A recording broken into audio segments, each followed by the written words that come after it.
Hello बच्चों, क्या हाल चाल। आप सभी को एमआर का बहुत बहुत नमस्कार। तो आज हम लोग उत्थान में वेव ऑप्टिक्स के बारे में बात करेंगे, जो बहुत ही इंपॉर्टेंट चैप्टर है। इसके बाद आपको 2 या 3 छोटे छोटे लेक्चर लगेंगे। मॉडर्न फिजिक्स बहुत आसान है। एटम, न्यूक्लियाई, बहुत छोटे छोटे सेक्शंस बचे हैं, और सेमीकंडक्टर भी बहुत छोटा है क्योंकि उसमें ट्रांजिस्टर तो हटा ही दिया।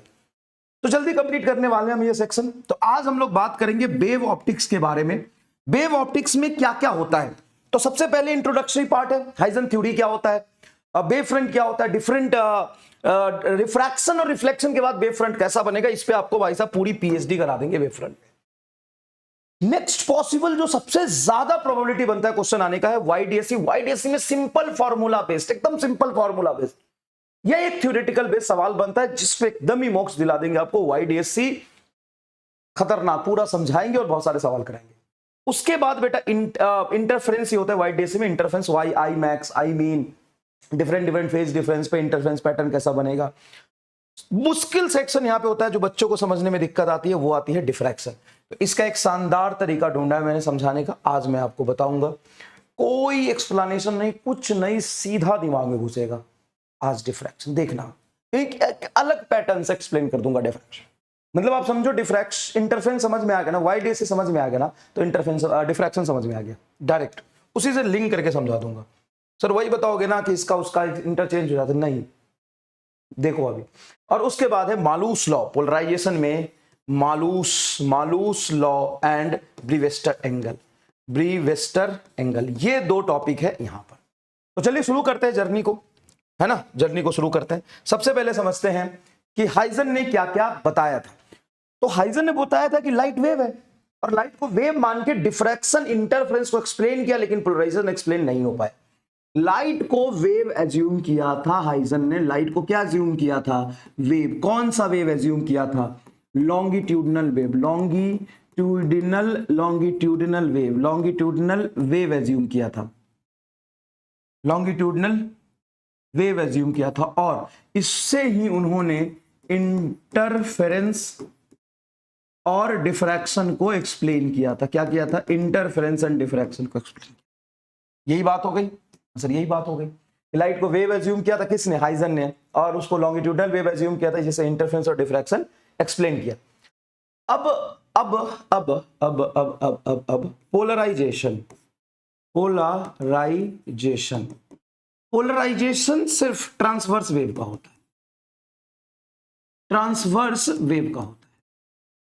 तो सर ट्रांसवर्स वेव का होता है तो लाइट तो शो करेगा ही नहीं। नहीं नहीं सर, लाइट तो शो करता है। तो लाइट एक्चुअल में ट्रांसवर्स वेव ही है, लेकिन सर वो तो हाइजन ने लॉन्गिट्यूडनल वेव मान लिया था। हाँ, इसीलिए तो एक्सप्लेन नहीं कर पाए। वो ट्रांसवर्स मान लेते तो एक्सप्लेन हो जाता। मैकेनिकल वेव भी इन्होंने मान लिया था, जबकि लाइट नॉन मैकेनिकल वेव होता है। मैकेनिकल वेव भी मान लिया था, जबकि लाइट नॉन मैकेनिकल वेव होता है। तो हाइजन ने लाइट को वेव एज्यूम किया था, मैकेनिकल वेव, जिससे उसने इंटरफेरेंस और डिफ्रैक्शन एक्सप्लेन तो कर दिया, सारा कुछ सही किया।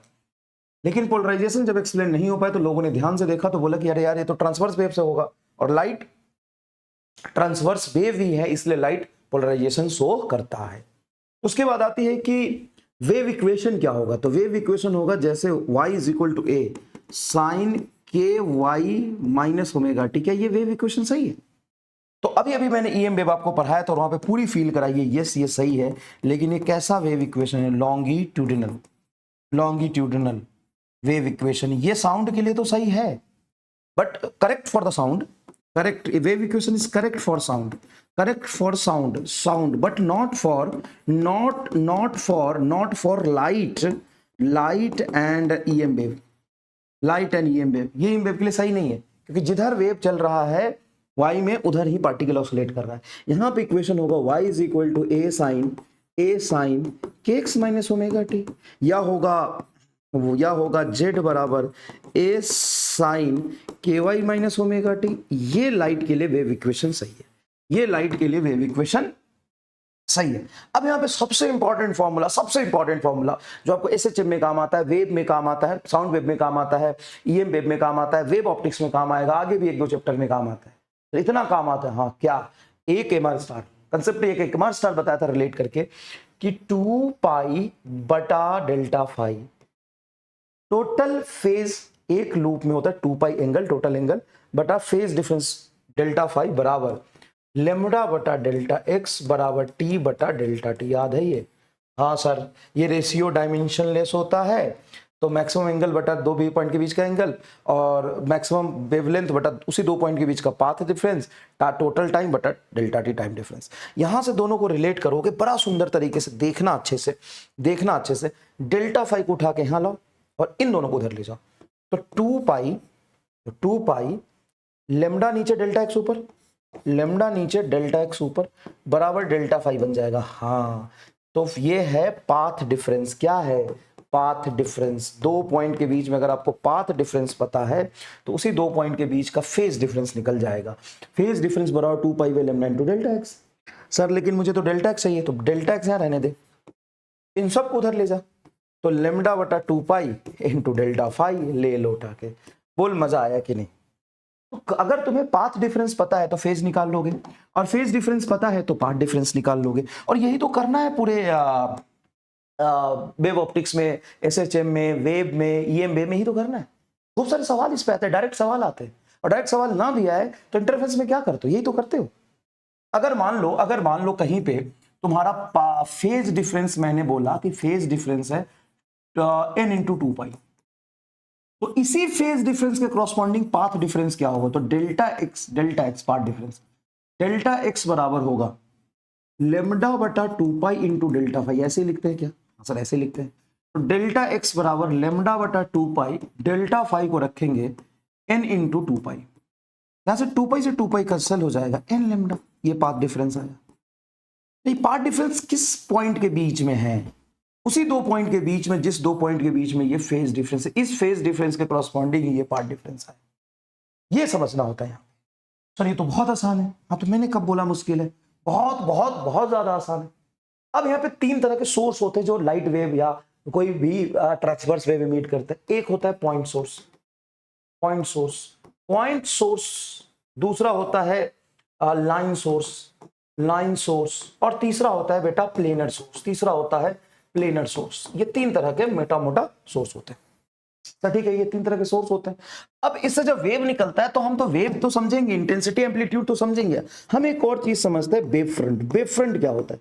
वेव फ्रंट होता है locus of all the point vibrating इन या ऑसिलेटिंग इन सेम फेज में जो पॉइंट्स ऑसिलेट कर रहे होते हैं उसी को हम कहते हैं वेव फ्रंट। सेम फेज में जो ऑसिलेट कर रहे होते हैं उन सारे पॉइंट के लोकस को मिला देते हैं, उसको हम कहते हैं wave front. Sir secondary wave front क्या होता है? वेवलेट क्या होता है? वेवलेट पॉइंट ऑफ डिस्टर्बेंस को कहते हैं, है ना? ठीक है, तो पॉइंट सोर्स से जो लाइट निकलेगा वो 3 डायमेंशनल स्पेस में हर तरफ निकलेगा। हाँ, तो यहां पे स्फेरिकल वेव फ्रंट बनते हैं। ऐसा बनता है स्फेरिकल वेव फ्रंट। और वेव फ्रंट जो होता है ना, उसके परपेंडिकुलर हमेशा रेज आता है। एक और मैंने बताया था कि wave front is equivalent to equipotential surface, जैसा इलेक्ट्रोस्टैट में आपने पढ़ा था। और ray is equivalent to electric field. जैसा इलेक्ट्रिक फील्ड बनता है ना, वैसी की तरह से रे बनता है, और जैसा इक्विपोटेंशियल बनता है वैसे ही वेव फ्रंट बनता है। क्या ये आपको समझ आया? कमेंट बॉक्स में बता दीजिए कि ये सर ये चमका हुआ है। तो पॉइंट सोर्स के लिए इक्विपोटेंशियल सरफेस कैसा बनता है? सर स्फेरिकल, तो wave front spherical. Intensity is directly proportional to amplitude का होल स्क्वायर। जो इंटेंसिटी होता है एम्पलीट्यूड के होल स्क्वायर के प्रोपोर्शनल होता है। सर ये कहां से आता है? तो किसी भी वेव की जो इंटेंसिटी हम लिखते हैं, किसी भी वेव की इंटेंसिटी लिखते हैं, भले ही कोने में लिख रहा हूं लेकिन बहुत इंपॉर्टेंट फॉर्मूला है, वो होता है half rho V A square omega square. ये याद रखिएगा। सिर्फ इसी पे सवाल नहीं, ये भी पूछा जा सकता है कि रो पे कैसे डिपेंड करता है, स्पीड ऑफ वेव पे कैसे डिपेंड करता है, एंगुलर फ्रीक्वेंसी पे कैसे डिपेंड करता है। Intensity is equal to half rho V A square omega square. सिर्फ यही क्यों लिया? क्योंकि बाकी कांस्टेंट है ना, मैं प्रोपोर्शनल साइन ले रहा हूं, इक्वल थोड़ी ना ले रहा हूं। ठीक है, and intensity for the point source is inversely proportional to square of the distance. ये रिलेशन है। अब इस रिलेशन में I inversely proportional to R square होगा, तो ए स्क्वायर आर स्क्वायर है, तो ए इनवर्सली प्रोपोर्शनल टू आर आप लिख सकते हो फॉर पॉइंट सोर्स। यस। अच्छा, लाइट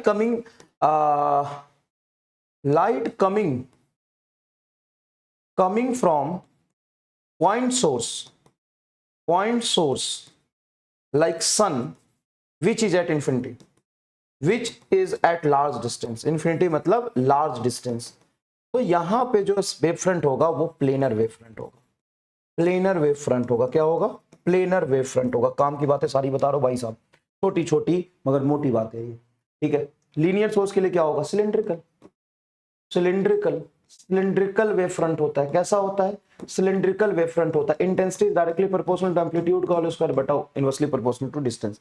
सिलिंड्रिकल वेव फ्रंट में इंटेंसिटी इनवर्सली प्रोपोर्शनल डिस्टेंस है, तो ए inversely proportional to root r हो जाएगा, स्क्वायर आ जाएगा। प्लेनर सोर्स में वेव फ्रंट प्लेनर ही बनता है, प्लेनर वेव फ्रंट बनता है। क्या बनता है? प्लेनर वेव फ्रंट बनता है। तो प्लेनर सोर्स, लेकिन सर यहाँ पे पॉइंट सोर्स के लिए बना है, तो पॉइंट सोर्स जब इंफिनिटी पे हो तो वो बहुत लार्ज डिस्टेंस पे प्लेनर सोर्स जैसा बिहेव करता है। बिल्कुल सही बात है। तो intensity is directly proportional to amplitude का होल स्क्वायर, तो यहाँ भी होगा, बट ये डिस्टेंस पर डिपेंड नहीं करेगा। बता भाई साहब, एकदम चमका कि नहीं चमका ये पूरी बातें? भाई साहब ये एक भारी बात है, ये अपने आप में एक भारी बात है। ये तो पूरा का पूरा मोक्ष है, और ये चीजें आपको तो पता ही होनी चाहिए।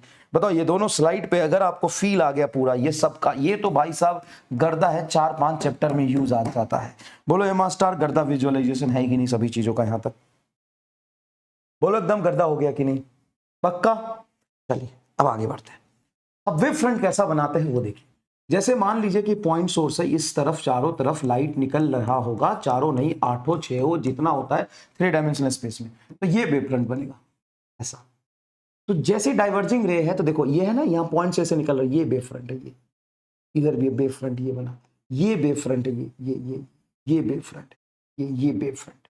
समझ में आया वेव फ्रंट कैसा बनता है? लाइन सोर्स है तो इस तरीके से आपका वेव निकलेगा, इस तरीके से आपका वेव निकलेगा, है ना, हर जगह से निकलेगा। तो ऐसा बनेगा आपका सिलिंड्रिकल वेव फ्रंट। और अगर प्लेनर सोर्स है तो इस तरीके से लाइट निकलेगा आगे की तरफ, तो ये आपका बनेगा, ये आपका बनेगा वेव फ्रंट। अब यहाँ पे लेंस में वेव फ्रंट का कंस्ट्रक्शन कैसे होता है? मान लो ये लेंस, चार डायग्राम बना देगा और पूछेगा कि बताओ इसमें वेव फ्रंट कौन सा सही है। तो ये लेंस कैसा है? कन्वर्जिंग लेंस है, इसको हम कन्वर्जिंग बाइकॉन्वेक्स लेंस बोलते हैं। हाँ, तो इसमें जो मान लो प्लेनर सोर्स आया, ऐसे आया, तो कन्वर्ज करके यहां पे कहीं कन्वर्ज कर रहा होगा। हाँ, तो ये तो पॉइंट सोर्स जैसा हो गया। तो जहां पे पॉइंट मिलता है वहां पे कॉनकेव साइड रहता है, ऐसे ये वेव फ्रंट बनेगा। और यहाँ पे ये वेव फ्रंट, ये हुआ वेव फ्रंट का बनाने का तरीका। मान लो ये लेंस है, तो इस लेंस, इसको तो डाइवर्जिंग लेंस कहते हैं, ऐसे जाएगा, ऐसे बनेगा। हाँ सर ऐसे बनेगा। तो ये तो प्लेनर वेव फ्रंट है, ये वेव फ्रंट है, यहाँ पे कैसा बनेगा? तो कहीं ना कहीं पीछे मिलता हुआ दिखाई देगा ये सारे पॉइंट्स, तो ये वेव फ्रंट यहाँ पे बनेगा। बताइए समझ आया कि नहीं आया? तो वेव फ्रंट का कंस्ट्रक्शन है रिफ्रैक्शन के बाद। अच्छा, रिफ्रैक्शन अगर इससे हो तो, प्रिज्म से हो तो प्रिज्म में क्या होता है कि रे बेंड करता है, ऐसे जाता है, डेविएट करता है, ऐसे जाता है। तो इसका वेव फ्रंट कैसा बनेगा? मेरा वेव फ्रंट, प्रिज्म का वेव फ्रंट ऐसा होता है। अच्छा, मिरर, कॉनकेव मिरर है मान लीजिए, ऐसे लाइट गया, ऐसे लाइट गया, ऐसे लाइट गया, तो जो प्रिंसिपल एक्सिस पे जाएगा तो वापस आ जाएगा, लेकिन ये यहाँ पे मिलेगा पैरेलल लाइन फोकस पे, फोकस पे मिलेगा। तो इसका वेव फ्रंट पैरेलल के लिए तो ये होगा प्लेनर वेव फ्रंट, और यहाँ पे इस पॉइंट पे कन्वर्ज कर रहा है, तो कुछ ऐसा वेव फ्रंट बनेगा। अरे मजा आया कि नहीं? एकदम क्लियर है क्या? तो इस तरह से वेव फ्रंट का कंस्ट्रक्शन होता है जो आपको पढ़ना है। तो ये सारी बातें तो बहुत अच्छे से समझ आ गई, क्लियर है एकदम, एक एक चीज आपको फील आ गया पूरा। अब है इंटरफेरेंस। इंटरफेरेंस, इंटरफेरेंस क्या होता है भाई साहब? इंटरफेरेंस क्या होता है? Interference is a superposition of two wave. अच्छा, कोहेरेंट इनकोहेरेंट सोर्स भी समझ लीजिए। कोहेरेंट, कोहेरेंट सोर्स क्या होता है यही तो समझना है, मेन इंपॉर्टेंट चीज। कोहेरेंट सोर्स क्या होता है? Coherent source is a two source, two source, two source having constant phase difference, constant phase difference। phase difference इसका क्या है? constant है, फिक्स है, constant phase difference है। phase difference वेरिएबल नहीं है, constant है। मतलब इसका phase difference जो डेल्टा फाई आएगा, ये 2 pi by lambda into delta x लिखोगे, ये कांस्टेंट रहना चाहिए with time, constant with time. और ये कांस्टेंट विथ टाइम तभी रहेगा, फेज डिफरेंस सेम हो जरूरी नहीं, फेज सेम हो जरूरी नहीं, फेज डिफरेंस कांस्टेंट होना चाहिए। और ये तभी रहेगा जब तुम्हारा दोनों का फ्रीक्वेंसी क्या रहेगा? सेम रहेगा। तो frequency must be same, must be same. अगर फ्रीक्वेंसी बदल गया तो फेज डिफरेंस टाइम डिपेंडेंट आ जाएगा। इनकोहेरेंट सोर्स क्या होता है? इनकोहेरेंट सोर्स क्या होता है? इनकोहेरेंट सोर्स जिसका phase difference depends upon time, depends on time और डिफरेंट फ्रीक्वेंसी। अगर उनका फ्रीक्वेंसी डिफरेंट है, अगर उनका फ्रीक्वेंसी डिफरेंस है, अगर उनका फ्रीक्वेंसी डिफरेंस है, अलग है, फ्रीक्वेंसी अलग अलग है, फ्रीक्वेंसी क्या है? अलग अलग है। तो फ्रीक्वेंसी अगर अलग अलग है तो क्या होगा? वो इनकोहेरेंट सोर्स हो जाएगा। उसका जो फेज डिफरेंस है वो टाइम के साथ बदलेगा, फेज डिफरेंस जो है वो टाइम के साथ बदलेगा। Interference, interference is the superposition of two wave having same frequency but slightly different amplitude, same frequency and constant phase difference, same frequency and constant phase difference at a point। तो interference में मान लो दो wave लिखा हमने, y1 बराबर a1 sine omega T, मतलब यहाँ पे ओमेगा 1 नहीं लिख रहा मैं, क्योंकि दोनों वेव की फ्रीक्वेंसी सेम होना चाहिए, प्लस के एक्स ये आया, मान कहीं वेव एक पॉइंट से चल के दूसरे पॉइंट पे चला गया तो मान लो कि x1, y2 आया तुम्हारा a2 sine omega T plus के एक्स टू। मान लो किसी इस पॉइंट से वेव चला है पहला, दूसरा इस पॉइंट चला, दोनों यहां पे कहीं मिला, तो एक तो चला मान लो x1 डिस्टेंस, दूसरा चला x2 डिस्टेंस, दोनों की फ्रीक्वेंसी सेम होना चाहिए। यहाँ पे चलने के बाद दोनों के बीच की फेज डिफरेंस कितनी आएगी? Delta phi. डेल्टा फाई आएगी 2 pi by lambda into delta x. हाँ सर। अब डेल्टा एक्स क्या है? पाथ डिफरेंस, ठीक है। तो पाथ डिफरेंस अगर मैं निकालूं, पाथ डिफरेंस, तो ये होगा 2 पाई, नहीं, पाथ डिफरेंस होता है लेमडा बटा 2 पाई इंटू फेज डिफरेंस ही आएगा, इंटू फेज डिफरेंस ही आएगा। देखो ना, डायमेंशनली मैच करा लो, डेल्टा एक्स से पाथ डिफरेंस से पाथ डिफरेंस, नीचे एंगल से एंगल, ये रिलेशन, ठीक। फेज किसको कहते हैं सर? फेज इस वाले टर्म को कहते हैं, ये इसका फेज है, ये इसका फेज है। दोनों के बीच का यहाँ पे फेज डिफरेंस में अगर निकालू तो डेल्टा फाई क्या आएगा? ओमेगा टी प्लस के x1 minus omega T minus के x2। अगर यहीं पे तुम थोड़ा समझना, अगर दोनों की ओमेगा डिफरेंट होती तो डिफरेंट होती तो ये टर्म कटता नहीं, ओमेगा 1t और ओमेगा 2t कटता नहीं। जब नहीं कटता तो यहाँ पे फेज डिफरेंस में ओमेगा 1 माइनस ओमेगा 2t आ जाता, मतलब अलग अलग टाइम पे फेज डिफरेंस अलग होता। तो कहते हैं ये इनकोहेरेंट सोर्स हो गया, फील आ गई? तो क्या कहते हैं हम, यहाँ पे टाइम के साथ फेज डिफरेंस अलग अलग है, मतलब टाइम के साथ फेज डिफरेंस चेंज हो रहा है। हम चाहते हैं कि कोहेरेंट सोर्स हो, कोहेरेंट सोर्स हो मतलब उनकी फ्रीक्वेंसी सेम हो, तभी ये ओमेगा टी से माइनस ओमेगा टी कट जाएगा, यहाँ बेटा के बाहर निकल जाएगा, तो x1 माइनस x2 बचेगा, ये डेल्टा फाई आ गया। तभी तो ये डेल्टा फाई बराबर के को हम लिख सकते हैं 2 pi by lambda into delta x. यहां से वेव चला s1, यहां से वेव चला s2, इसने डिस्टेंस ट्रेवल किया x1, इसने किया x2, तो पाथ का डिफरेंस ही तो डेल्टा एक्स है, x1 माइनस x2। देखो डेल्टा एक्स, ये तो पूरा मैच करके लो। हाँ तो और कथी देख, delta x 2 pi by lambda into delta x बराबर डेल्टा फाई, ये तो यहाँ से डेराइव हो गया। अरे हाँ, ये तो रिलेशन हम अलग से बताते आ रहे थे, यहाँ पे डेराइव ही हो गया इसी से। देखो तो ये इसका क्या है? Phase difference. अब जब ये दोनों सुपर इंपोज करेगा, मान लो ये है एम्पलीट्यूड a1, इसका एम्पलीट्यूड है a2, दोनों के बीच में ये फेज डिफरेंस है डेल्टा वाई। तो जब सुपर इंपोज करके नेट एम्पलीट्यूड का इक्वेशन आएगा, वो आएगा a नेट का होल स्क्वायर बराबर a1 square plus a2 square plus 2a1 a2 cos delta phi. Phi लिख दो या डेल्टा फाई लिखो, ये फेज डिफरेंस। क्लियर है क्या? क्लियर है क्या? एकदम रिवाइज करा रहा हूं बेटा, तो थोड़ा तुम्हें भी फोकस के साथ पढ़ना होगा। तो सर ये तो क्लियर है एकदम। अब यहां पे ये जो जनरलाइज रिलेशन बना है amplitude of superimposed wave का, ए नेट का होल स्क्वायर बराबर ए स्क्वायर प्लस ए2 का square plus 2a1 a2 cos delta phi. अब यहाँ पे डिपेंड करता है कि डेल्टा फाई क्या है। अगर फेज डिफरेंस तुम्हारा दोनों के बीच में 0 है, डेल्टा फाई को 0 रखोगे। हो सकता है 60 हो सकता है 70 हो, 75 हो, 80 हो, 90 हो, 120 हो, 150 हो, 180 हो, 160 हो, कुछ भी हो सकता है डेल्टा फाई। ऐसा नहीं कि एक स्पेशल हम सुपर इंपोजिशन करा रहे हैं। हमने दो वेव को सुपर इंपोज कराया, दोनों की फ्रीक्वेंसी सेम थी, ये इंपॉर्टेंट है। दो वेव को सुपर इंपोज कराया, दोनों की फ्रीक्वेंसी सेम थी, ये इंपॉर्टेंट है। तो दोनों के बीच में कुछ फेज डिफरेंस आएगा इस पॉइंट पे, और इस पॉइंट का जो ये फेज डिफरेंस आएगा, ये यूनिक फेज डिफरेंस है, टाइम के साथ चेंज नहीं होगा। हम क्यों कहते हैं इनकोहेरेंट? इनकोहेरेंट इसलिए कहते हैं कि मान लो इनकी फ्रीक्वेंसी अलग होती, तो जो फेज डिफरेंस है वो टाइम पे डिपेंड करता है। तो अभी फेज डिफरेंस यहाँ पे 10 डिग्री है, फिर 20 डिग्री, फिर 30 डिग्री, फिर 40 डिग्री। तो एक ही पॉइंट पे अगर टाइम के साथ अलग अलग फेज डिफरेंस आएगा तो एक ही पॉइंट पे वेव की अलग अलग एम्पलीट्यूड होगी, तो कोई मतलब ही नहीं है उसको पढ़ने का।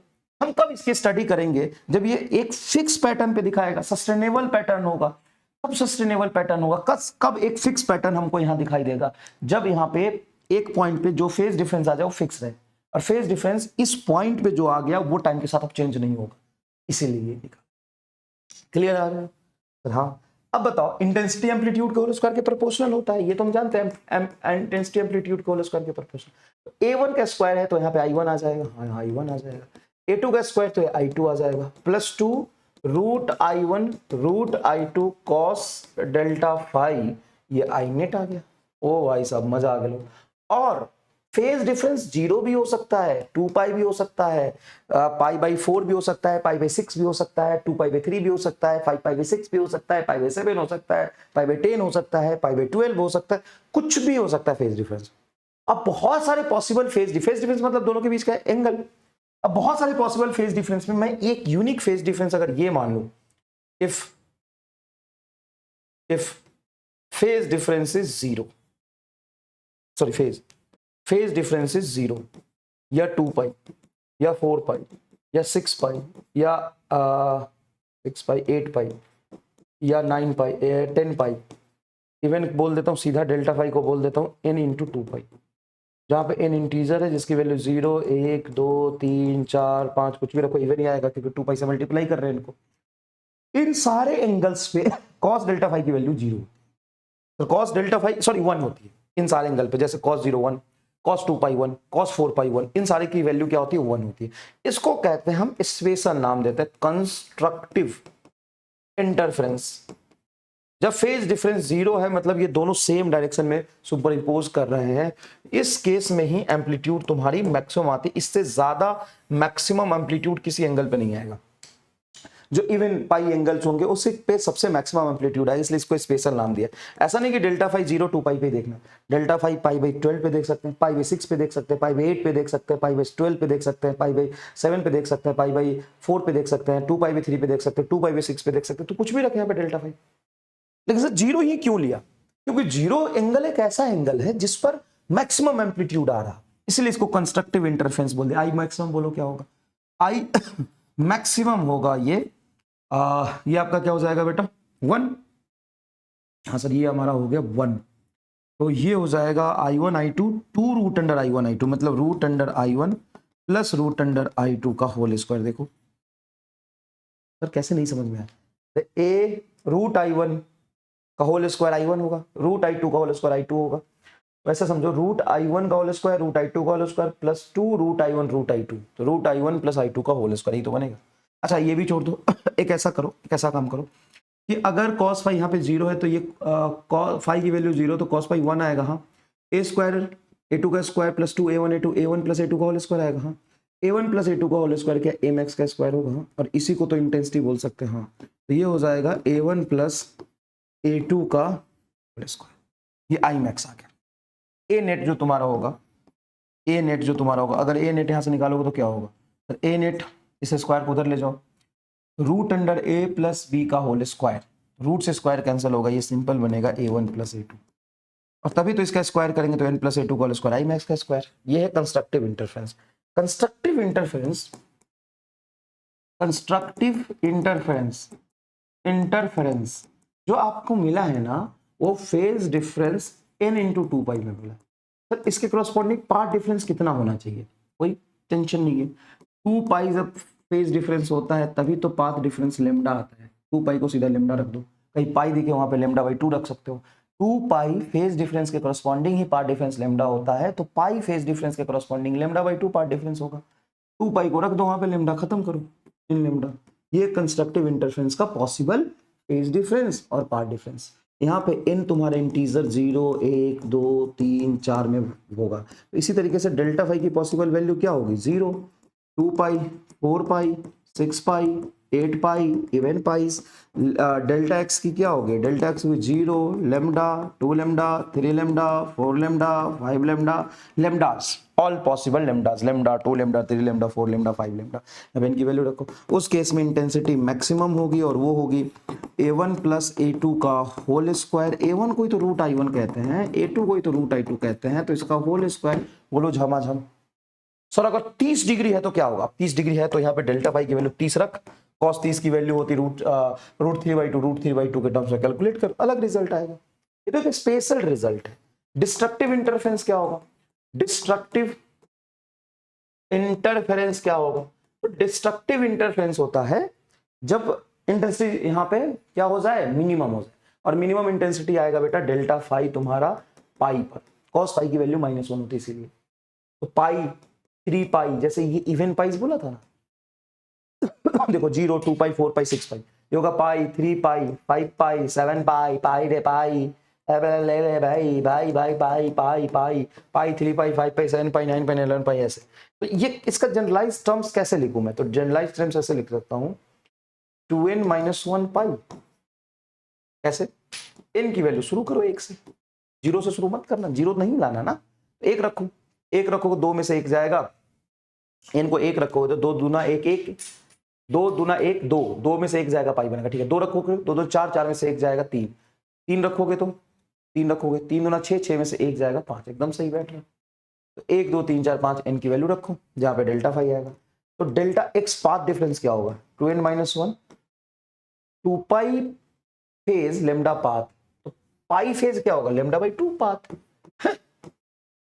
छल छबाना जी भाना, छल छबाना जी भाना, हाँ छल छबाना जी भाना। ले बताओ समझ में आ गया तो छल छबाना जी भाना, लो छल छबाना जी भाना। यही चीज समझने में कितनी दिक्कत आई थी पहली बार में कि पता नहीं क्या हो रहा, कैसे हो रहा, क्यों हो रहा, जी छल छबाना जी भाना। देख तो मजाक लो, कितना आसान है, देख ना। सर सही बात है, यहाँ पे ऑड पाई को जनरल कैसे लिखेंगे? 2n - 1 × पाई। सर कहीं प्लस भी होता है, छल छवाना जी बाना प्लस होता है तो यहाँ पे 0 से शुरू हो जाएगा, जहाँ पे प्लस रखेगा तो यहाँ से 0 से शुरू करते। कैसे? इनको 0 रख तो 1 पाई, इनको 1 रख तो 2 × 1 2 और 2 1 3 पाई। हाँ छल छवाना जी बाना। चलिए चलिए अब बताइए, बहुत आसान है कि नहीं? बहुत आसान है कि नहीं? तो सर यहाँ पे छल छवाना जी बाना, डेल्टा फाई तो ये है, डेल्टा एक्स क्या हो जाएगा सर? डेल्टा एक्स हो जाएगा λ/2, इनको रखो 1, इनको 1 रखो λ/2, उसके बाद 3 λ/2, 5 λ/2, 7 λ/2। मतलब कुछ नहीं, ये जो है ना पहला 0 छोड़ दो क्योंकि वो तो एकदम 0 फेज पाथ डिफरेंस पे, उसके बाद λ/2, तो 3 λ/2, 5 λ/2, 7 इसके बीच में आएगा। इससे λ और 2 λ के बीच में क्या होगा? 3 λ/2। 2 λ और 3 λ के बीच में क्या होगा? 2 λ 5 λ/2 2.5, 3 और 4 के बीच 3.5, 4 और 5 के बीच 4.5, छल जवाना जी वाना। बोलो बोलो समझ में आया कि नहीं आया? बीच में ले लिया ना, बस बीच में ले लिया बस। अब यहाँ पे इंटेंसिटी क्या होगा सर? मिनिमम होगा, और वो होगा a1 - a2 का होल स्क्वायर। मिनिमम एम्पलीट्यूड ये आएगा, जिसको हम ऐसे भी लिख सकते हैं √I1 - √I2 का होल स्क्वायर। छल छवाना। बोलो हो गया। अब इसी पे कई बार सवाल पूछते हैं, अच्छा विजिबिलिटी किसको बोलते हैं? I max minus I min, fringe visibility है ये, बटा I max plus I min. N number of सवाल आपको मिलेंगे इस पे कि I1/I2 का रेशियो है, I1/I2 का रेशियो है 4/3, आई मैक्स आई मीन का रेशियो बताइए क्या होगा? बताइए कर देंगे कि नहीं इसका? छल छवाना जी वाना। चलिए आई मैक्स क्या होगा? I max by I mean का रेशियो चाहिए, हाँ तो ये होता है I1 + I2 रूट के साथ का होल स्क्वायर बटा √I1 - √I2 का होल स्क्वायर, ये आएगा। और डायमेंशन देखो ना, इंटेंसिटी है, रूट इंटेंसिटी का स्क्वायर करोगे डायमेंशन मैच कर जाएगा। 4/9 कर देता हूं, इजी रहेगा। तो I1 को अगर मैं 2 लिखता हूं तो I2 को मैं √9 लिख सकता हूं। ये 2 लिखूंगा तो -√9 का होल स्क्वायर। रूट 4 है ना, ओहो 4 है ये, अरे 4 है और ये 9 है। √4 2 और √9 3, 3 2 5 और ये होगा 2 - 3 1 का होल स्क्वायर, तो 25:1 आ गया। 25:1 आ गया। यहाँ तक आपको समझ में आ रहा है? हाँ अच्छा यहाँ पे तो 2 वेव का सुपर इंपोजिशन था। इफ देयर इज, अच्छा एक चीज और, इफ I1 = I2 = I0, हमने यहाँ पे 2 वेव लिया, दोनों की इंटेंसिटी I1 I2 थी। अगर दोनों की इक्वल इंटेंसिटी हो जाए तो क्या होगा, ये भी तो पढ़ना होगा, इक्वल इंटेंसिटी का केस। अगर इक्वल इंटेंसिटी आ जाएगा तो क्या होगा, जब इक्वल इंटेंसिटी आ जाएगा, बेटा ध्यान सुनिएगा, जब इक्वल इंटेंसिटी आ जाएगा, I1 बराबर I2 बराबर I0, इक्वल इंटेंसिटी आ जाएगा, तो I मैक्सिमम जो होगा आपका, I मैक्सिमम जो होगा क्या होगा, root I1 root I2, root I1 root I0 plus root I0 का होल स्क्वायर, तो ये हो जाएगा आपका 4I0। तो कैसे, रूट I0 2 रूट I0 का स्क्वायर करोगे तो 4I0, और I मिनिमम क्या आ जाएगा सर, I मिनिमम तो 0 आ जाएगा, क्यों, root I0 minus root I0। समझ में आया क्या, हाँ तो ये याद रखिए। अच्छा, equal intensity, equal intensity at phase, phase difference phi. अब ये तो हम तो स्पेशल फेज ले रहे हैं ना, कि 0 फेज डिफरेंस कंस्ट्रक्टिव के लिए, या pi phase difference, pi 3 pi 5 pi destructive के लिए, तब तो आए। अगर मैं equal intensity generalise phase difference पे लूँ तो क्या होगा, तो ये होगा आई नेट बराबर जैसे एम्पलीट्यूड क्या होगा, अगर दोनों का इक्वल एम्पलीट्यूड है तो नेट एम्पलीट्यूड क्या होता है, नेट एम्पलीट्यूड होता है 2a0 cos phi by 2। बताओ, वेक्टर सम ही तो करते हैं, तो दो सेम मैग्नीट्यूड वाले वेक्टर का फाई एंगल पे सम क्या होगा, 2a cos phi by 2 तो होगा 2a cos phi by 2 phi angle पे, तभी तो 120 डिग्री पे ए आ जाएगा, 120 पे रख के चेक करो, 2a0 cos 120/2, 120/2 60, cos 60 होता है हाफ, हाफ से आप कट जाएगा, एकदम सही है। तो दो वेव का एम्पलीट्यूड, जब उनकी दो वेव के सुपर इम्पोज्ड वेव का नेट एम्पलीट्यूड, दो वेव के सुपरपोजिशन का नेट एम्पलीट्यूड, दो वेव के सुपरपोजिशन का नेट एम्पलीट्यूड होगा 2a0 cos phi by 2, अगर दोनों वेव की एम्पलीट्यूड बराबर थी तो यहां से आई नेट हो जाएगा ए नेट का होल स्क्वायर, इसका स्क्वायर कर दो तो इसका स्क्वायर होगा 4a0 का square I0, 4I0 cos square phi by 2, ऐसे रिलेट करके याद रखो, ठीक है, ठीक है सर। अगर एन वेव हो तो N wave at zero phase difference, in wave of zero phase difference, तो आई नेट आएगा एन स्क्वायर I0, ये याद रखिए। कंस्ट्रक्टिव इंटरफेरेंस हम करा रहे हैं एन वेव का, ये तो दो वेव की बात कर रहे थे, एन वेव का कंस्ट्रक्टिव इंटरफेरेंस करा रहे हैं, तो आई नेट आएगा एन स्क्वायर I0, है ना। अगर n wave in incoherent wave, incoherent wave का मतलब किसी भी पॉइंट पे फेज डिफरेंस फिक्स ही नहीं है, तो नेट एम्पलीट्यूड आएगा आपका एन I0, सिंपल। जैसे दो वेव है तो इनकोरेंट है ना, तो दोनों वेव की सुपर इंपोज रिजल्टेंट इंटेंसिटी क्या होगी 2I0, 4 है तो 4I0, 10 है तो 10I0। लेकिन अगर कोहेरेंट है जैसा कि अभी हम इंटरफेरेंस में देख रहे थे, कोहेरेंट है, एन वेव है, तो कंस्ट्रक्टिव के लिए आएगी बेटा एन स्क्वायर I0। बहुत सारी चीजें बता दी भाई इस छोटे बोर्ड पे, बहुत सारी चीजें बता दी। आप कुछ सवाल करते तब आगे। When light is coming from a distant star, बहुत दूर से, that is intercepted by the earth, then shape of the wavefront is plane। याद रखिएगा 110% प्लेन, क्या होगा, प्लेन होगा। नेक्स्ट देखिएगा please, intensity at a point at a distance r from a source which is produced by the cylindrical wavefront। Okay, तो cylindrical wave front में क्या होता है, सिलिंड्रिकल वेव फ्रंट में क्या होता है, intensity is directly proportional to amplitude का whole square is 1/r। Intensity at a point r from the source which is produced by the cylindrical wave front, तो intensity inversely proportional to 1/r, ये आपका answer रहेगा। Point source के लिए आता है, point source के लिए आता है इंटेंसिटी का रिलेशन डिस्टेंस के साथ, लाइन सोर्स के लिए आता है cylindrical wave front line source से होगा, ये तो कहीं नहीं आता। प्लेनर सोर्स के लिए आर पे डिपेंड नहीं करता। बोलो मजा आया। For light diverges from the point source, इसको करो, मैंने बनाया ये सवाल, इसको आराम से करो। और बताओ एमआर स्टार को 4 दिया कि नहीं, स्लाइड 12, और वॉइस ऑफ स्लाइड 12 पे पहुंच गए, बहुत सारी कंसेप्चुअल चीजें बता दी। बताओ, स्क्रीन पॉज करके इसको करो, टाइम देखता हूँ मैं, टाइम हो गया 34 मिनट। चलो स्क्रीन पॉज करके इसको अटेम्प्ट करो, स्क्रीन पॉज करके इसको अटेम्प्ट करिए प्लीज। स्क्रीन पॉज करके इसको अटेम्प्ट करिए।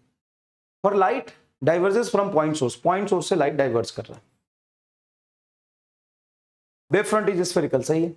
Intensity decreases in proportional to the distance square. हाँ, इंटेंसिटी इनवर्सली प्रोपोर्शनल डिस्टेंस का स्क्वायर तभी होगा ना, ठीक है। वेव फ्रंट इज पैराबोलिक, नहीं भाई, intensity at a wave front does not depends on the distance. अरे डिपेंड करेगा भाई, पॉइंट सोर्स है तो ये दोनों तो पक्का गलत है, और मैं दो के पेयर में आंसर देना है तो पहला और दूसरा ही सही होगा। ए इज योर करेक्ट आंसर। बताओ 4 दिया क्या, बताओ 4 दिया कि नहीं 4 दिया। ये देखिए, in Young double slit experiment the ratio of amplitude of a light coming from slit is 2:1। Amplitude का रेशियो दे दिया बेटा 2:1, तो इंटेंसिटी कह सकते हो ये 4:1 हो जाएगा, इंटेंसिटी 4:1 हो जाएगा। Ratio of maximum to minimum intensity बताओ भाई साहब, ये तो 1 सेकेंड में तुम फोड़ दोगे। स्लाइड 13 आंसर बताओ, फोड़ के लग गर्दा उड़ा दिए, जी उड़ा दिया जी फॉर गर्दा। नेक्स्ट देखिए, find the ratio of maximum intensity to minimum intensity. तो तुम्हें maximum by minimum intensity in the interface pattern if width of the two slit in a young experiment are the ratio 9:16। जो width का ratio होता है वही intensity का ratio होता है, तो I max by I min का रेशियो होगा 9/16। Find the ratio of maximum intensity to the minimum intensity. अच्छा हमें निकालना है, find the ratio of maximum intensity to the minimum intensity in the interference pattern if the width of the two slit in young double slit experiment is 9:16। जो width होता है ना वही intensity का रेशियो देगा। इंटेंसिटी का ratio width की ratio के proportional. Assuming intensity of the light is directly proportional with. अच्छा लिख दिया, चाचा क्यों लिख दिया, क्योंकि अभी यंग डबल स्लिट एक्सपेरिमेंट पढ़ा नहीं है तो लिख दिया। लास्ट लाइन में ही तो मैं बता रहा था, नहीं लिखा होता तो ये मान के चलना है यंग डबल स्लिट में जो स्लिट होता है उससे निकलने वाले लाइट की इंटेंसिटी उसके विड्थ के प्रोपोर्शनल होती है, इसलिए हम सेम विड्थ लेते तो सेम इंटेंसिटी के लाइट निकलते हैं। तो अब मुझे आई मैक्स बटा आई मीन का रेशियो चाहिए, तो आई मैक्स बटा आई मीन का रेशियो क्या होगा, √I1 plus √I2 divided by √I1 minus √I2 का होल स्क्वायर। √I1 √9 √16 4 बटा 3 माइनस 4, तो ये हो जाएगा 4 3 7 का होल स्क्वायर 49:1। लो भाई 49:1। कोई खास बात, कोई खास दिक्कत, कोई परेशानी नहीं है सर। अरे बहुत आसान होती रे, बहुत आसान होती, कोई इसमें टेंशन ही नहीं। अच्छा जैसे मान लो ये सवाल हम कराते थे, सर्कुलर एक स्क्रीन है ना, स्क्रीन फ्लोरेसेंट स्क्रीन लगा दी, दो सोर्स रखा S1 यहाँ पे S2 यहाँ पे, इन दोनों के बीच की जो डिस्टेंस है वो है 2 लैम्डा। मोनोक्रोमेटिक सोर्स है, मोनोक्रोमेटिक सोर्स का मतलब होता है कोहेरेंट और मोनोक्रोमेटिक अलग है। मोनोक्रोमेटिक का मतलब होता है सिंगल वेवलेंथ और कोहेरेंट का मतलब कांस्टेंट फेज डिफरेंस। तो कोहेरेंट और मोनोक्रोमेटिक सोर्स है, S1 और S2 दोनों के बीच में जो लेंथ है वो 2 लैम्डा का है। तो इस स्क्रीन पर कितने नंबर ऑफ मैक्सिमा और मिनिमा बनेंगे, तो मैक्सिमा का तुम्हें पता है, मैक्सिमा इंटरफेरेंस कहाँ बनते हैं, 0 lambda 2 lambda 3 lambda 4 lambda 5 lambda. Phase difference नहीं है, पाथ है, पाथ डिफरेंस इतना होता है। और मैक्सिम मिनिमा के लिए क्या होता है, मैक्सिमा ही तो मिनिमा के लिए क्या होता है λ/2। इसके बीच 2 लैम्डा और लैम्डा के बीच में क्या होगा λ/2, नहीं 0 और लैम्डा के बीच में क्या होगा λ/2, लैम्डा और 2 लैम्डा के बीच में क्या होगा 3 λ/2, देर 3 लैम्डा/2 है ना। तो देखो अगर लाइट यहाँ से चली और एकदम यहाँ बीच में पहुंचा और यहाँ से चला बीच में पहुंचा तो पाथ डिफरेंस क्या होगा सर 0। यहाँ पे बढ़ेगा थोड़ा पाथ क्योंकि इसके पास आ रहा है, इससे दूर जा रहा है, यहाँ पे सबसे ज्यादा पाथ डिफरेंस होगा, वो कितना होगा, तो लाइट यहाँ से चल के यहाँ पहुंचे और यहाँ पहुंचे, यही गैप तो चला दोनों ने। तो यहाँ पे आएगा 2 लैम्डा, तो 2 लैम्डा के बीच में तो वही लैम्डा आएगा। हाँ फिर यहाँ पे आएगा 0, हाँ यहाँ पे आएगा 0, वाह, और यहाँ आएगा 2 लैम्डा, 2 लैम्डा, तो यहाँ कहीं आएगा लैम्डा, यहाँ कहीं आएगा लैम्डा, यहाँ कहीं आएगा लैम्डा। अब इस पे कितने मैक्सिमा बनेंगे, 1 मैक्सिमा 2 मैक्सिमा 3 मैक्सिमा 4 5 6 7 8 मैक्सिमा बनेंगे। लो यहाँ पे आएगा λ/2, यहाँ पे आएगा 3 λ/2 देर, यहाँ पे आएगा फिर λ/2 फिर 2 लैम्डा, फिर आएगा सॉरी 3 λ/2, ये आएगा λ/2, इधर आएगा λ/2, ये आएगा 3 λ/2, ये आएगा λ/2, ये आएगा 3 λ/2, जोड़ ले, एक यहाँ शुरू कर, 1 2 3 4 5 6 7 8, 8 मैक्सिमा 8 मिनिमम, 8 मैक्सिमा और 8 मिनिमम। बोलो बोलो कोई दिक्कत है तो, 8 मैक्सिमा 8 मिनिमम, कितना आसान है।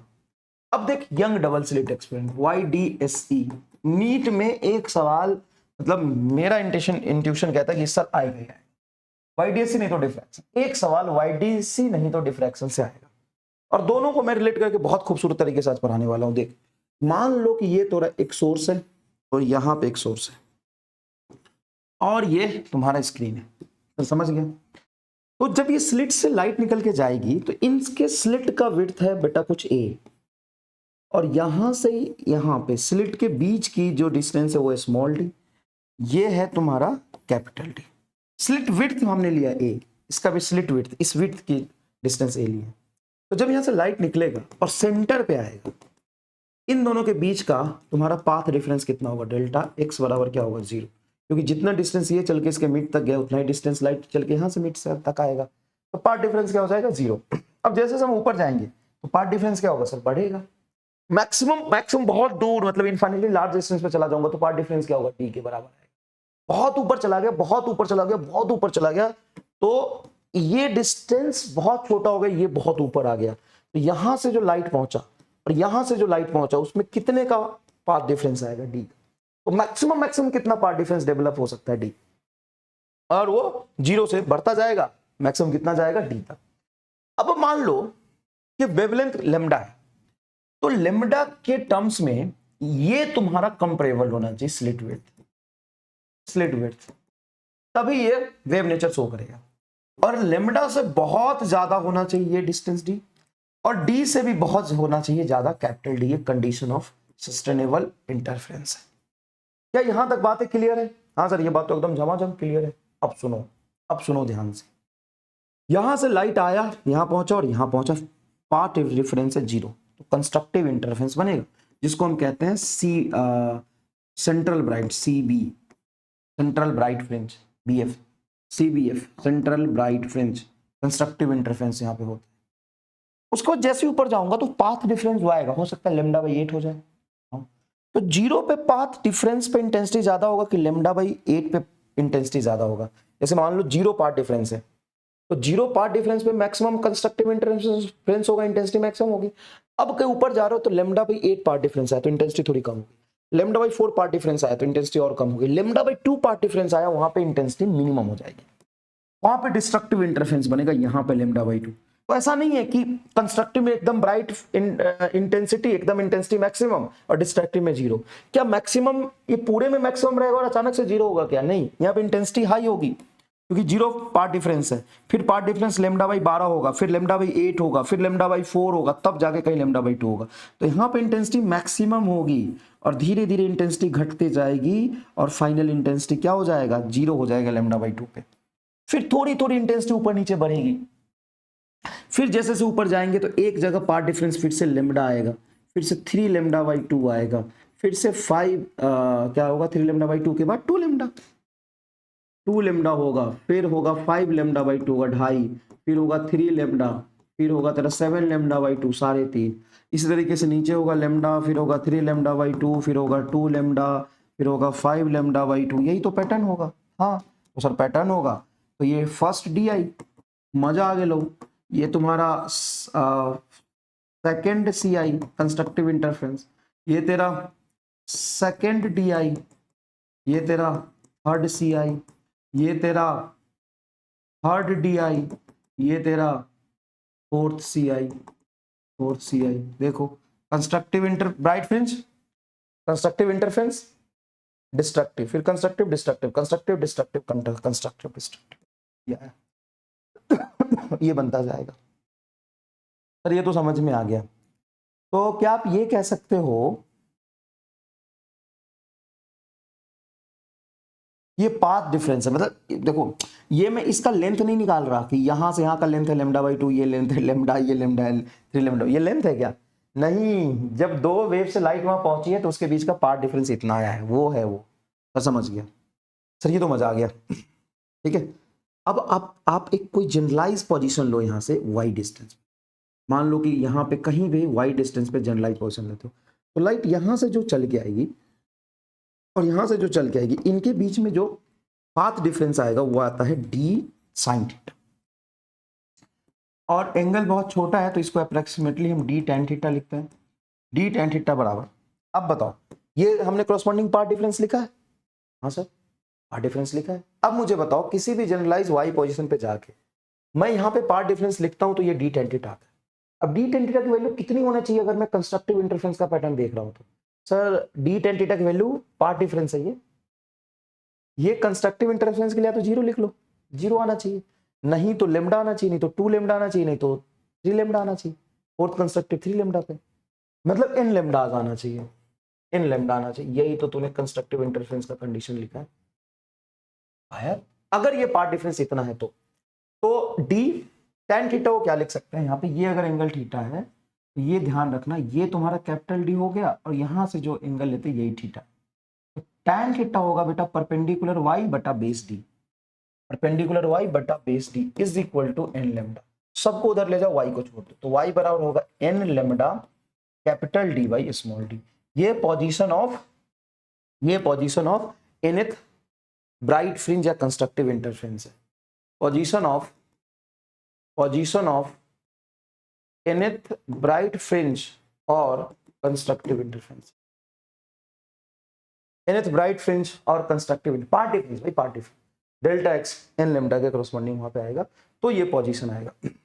यहां से अगर देखेंगे तो पहला कंस्ट्रक्टिव इंटरफेरेंस कितने पर होगा, मतलब सेंट्रल ब्राइट के फ्रिंज आप कह सकते हो, ये first bright fringe, central bright fringe इसको फर्स्ट ब्राइट फ्रिंज कह सकते हो, तो कितने डिस्टेंस पर आएगा, तो ये आपकी y बराबर होनी चाहिए, इनको 1 रखोगे लेमडा डी बाई, और पोजीशन थोड़ी सिग्निफिकेंट होनी चाहिए इसलिए कैपिटल डी को ऊपर रखते हैं, इसलिए कैपिटल डी को ऊपर रखते हैं। यहां पे आता है फ्रिंज विड्थ, फ्रिंज विड्थ मान लो कि डार्क फ्रिंज की चौड़ाई क्या होगी या ब्राइट फ्रिंज की चौड़ाई क्या होगी, तो दो कंस्ट्रक्टिव, ये कंस्ट्रक्टिव है और एक कंस्ट्रक्टिव ये है, इन दोनों के बीच ही तो डिस्ट्रक्टिव है, तो दो कंसेक्यूटिव कंस्ट्रक्टिव के बीच का डिफरेंस ले लो, वो ब्राइट विड्थ फ्रिंज हो जाएगा। जैसे पांचवा और चौथा, तो 5 lambda capital D by small D, 4 lambda capital D by small D, क्या ये आएगा lambda capital D by small D. हाँ, एंगुलर फ्रिंज विड्थ मतलब एंगुलर फ्रिंज विड्थ के लिए कैपिटल डी से डिवाइड कर दो। कैसे सर, तो मैं इसका एंगल देखना चाहता हूं, यहां से यहां तक का एंगल देखना चाहता हूं, तो ये हमें पता है, इसको डी से डिवाइड कर देंगे, ये एंगल आ जाएगा। सोचो तो ये होगा लेमडा बाई डी, ये कहानी आएगी। अब मान लो यही path difference same delta x बराबर डी टेन थीटा, अगर तुम्हारी लेमडा बाई 2 आ जाए, वही पाथ डिफरेंस जो यहाँ पे आना चाहिए वो डी टेन थीटा, अगर D tan theta lambda by 2 आ जाए, या सर 5 लेमडा बाई 2 आ जाए या 5 लेमडा बाई 2 आ जाए, मतलब 2n-1 लेमडा बाई 2 आ जाए, तो यहाँ पे y बाई कैपिटल डी लिखोगे तो y रहने दो, capital D by small D को उधर ले जाओ, तो 2n-1 lambda capital D by 2 into small d. ये है position of nth dark fringe. एक करेक्शन और यहाँ पे कर सकते हो बेटा, मैं मिटा देता हूँ, कर सकता हूँ, उसमें कोई कंफ्यूजन वाली बात बिल्कुल भी नहीं है, मैं आपको करके दिखाता हूँ। ये इसको बोलते हैं सेंट्रल ब्राइट फ्रिंज भाई, CBF central bright fringe. Central bright fringe के बाद आएगा फर्स्ट डिस्ट्रक्टिव इंटरफेरेंस मतलब मिनिमा, फिर आएगा फर्स्ट कंस्ट्रक्टिव इंटरफेरेंस मतलब मैक्सिमम, और ये फर्स्ट नहीं, ये सेंट्रल ब्राइट फ्रिंज। वैसे भी n इज इक्वल टू 0 के क्रॉसपॉन्डिंग आएगा ये, जब इनको 0 रखोगे तभी तो इसका पोजीशन यहाँ से मेजर कर रहे हैं 0 है, n1 रखोगे तब ये आएगा, तो बढ़िया है, n1 रखोगे तो lambda capital D by Y first bright fringe, second bright नहीं बोलते इसको, फर्स्ट ब्राइट, और इसको क्या बोलेंगे second DI, second CI, third DI, third CI। वाह, बताओ क्या हो गया, बताओ अपनी भाषा में बताओ, युगांडियन भाषा में क्या हो गया, बताओ ये चीज समझ में आई कि नहीं है, बताओ, और बताओ क्लियर है।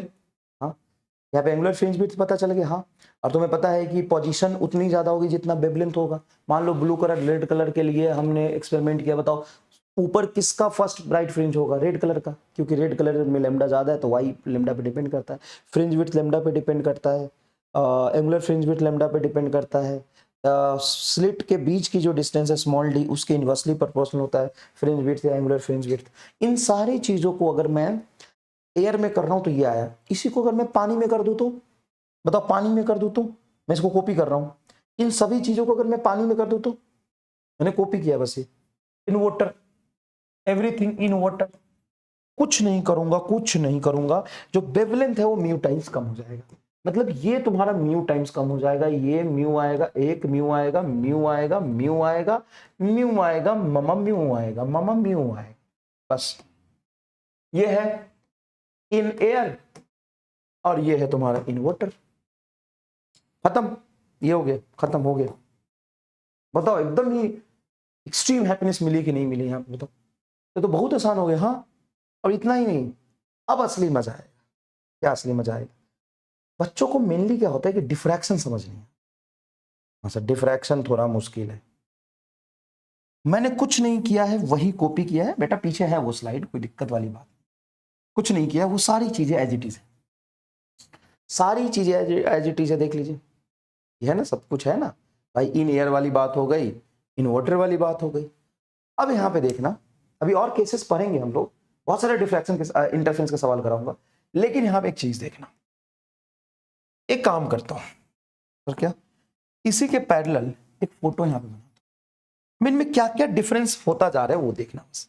Double slit, young double slit experiment, और ये है single slit diffraction. Single slit diffraction, single slit diffraction, इसमें एक ही स्लिट बनाना है। तो ठीक है, ये तो हमें पता ही, एक ही स्लिट बनाना है, इसमें क्या बात हो गई, एक ही स्लिट बनाना है। ठीक है, इस स्लिट की विड्थ जो है मान लीजिए कि स्मॉल है, तो ये भी मान लिया स्मॉल है।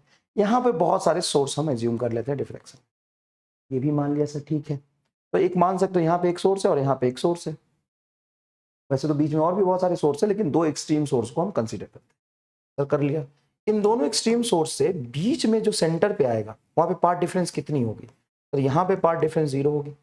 ये पार्ट डिफरेंस 0 से जब हम जाएंगे तो पहले आएगा, वैसे तो λ/12, λ/24 भी ले सकते हो। पहले 0 है, 0 से ऊपर जाएंगे थोड़ा पार्ट डिफरेंस बढ़ेगा, λ/24, λ/12 और बढ़ेगा, λ/8 और बढ़ेगा, λ/4 और बढ़ेगा, λ/2। तो ये सारे होंगे, लेकिन हम कंसीडर λ/2 को करते हैं। क्यों? क्योंकि λ/2 पे जाके डिस्ट्रक्टिव इंटरफेरेंस होता है। तो बीच में इंटेंसिटी हाई होगी, पहले आएगा λ/2, फिर आएगा λ/4, सॉरी लैम्डा, λ/2 के बाद लैम्डा आएगा, फिर आएगा 3λ/2, फिर आएगा 2λ, फिर आएगा 5λ/2, फिर आएगा 3λ। क्या पैटर्न तो ऐसे ही जाएगा भाई?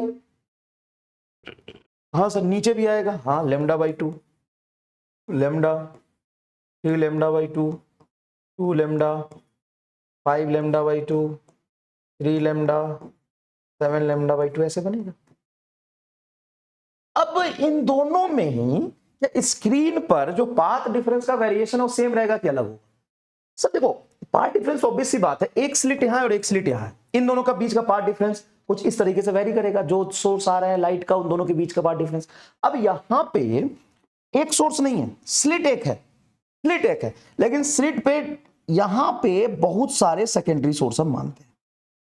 तो जो पहले हमने ऊपर माना, यहां पे सोर्स S1 और यहां माना S2, इन दोनों की वजह से, S1 और S2 की वजह से हम यही पैटर्न डिफ्रैक्शन वाला ही समझे। तो यहां से जो लाइट आ रहा है उन दोनों के बीच का पार्ट डिफरेंस यहां पे क्या होगा?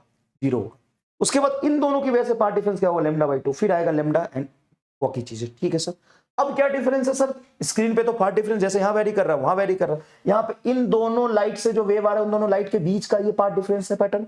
यहां से जो इन दोनों कॉर्नर से जो लाइट आ रहा है उन दोनों के बीच का ये पार्ट डिफरेंस वेरी कर रहा है। ठीक है सर, अब यहां पे जोरदार चीज समझना, बहुत जोरदार चीज समझना, बहुत ज्यादा जोरदार चीज समझना। सर क्या?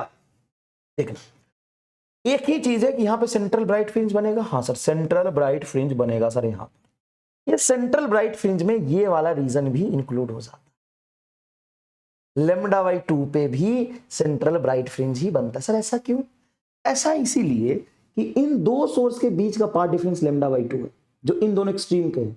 अगर बीच में, मिड में और एक्सट्रीम में देखो तो, सर मिड में और एक्सट्रीम में देखो तो λ/4, अगर λ/4 पे तो इंटेंसिटी 0 नहीं होती, मैक्सिमम ही होती है। तो यहां से यहां तक तुम्हारा बनता है सेंट्रल ब्राइट फ्रिंज, ये बनता है सेंट्रल ब्राइट फ्रिंज।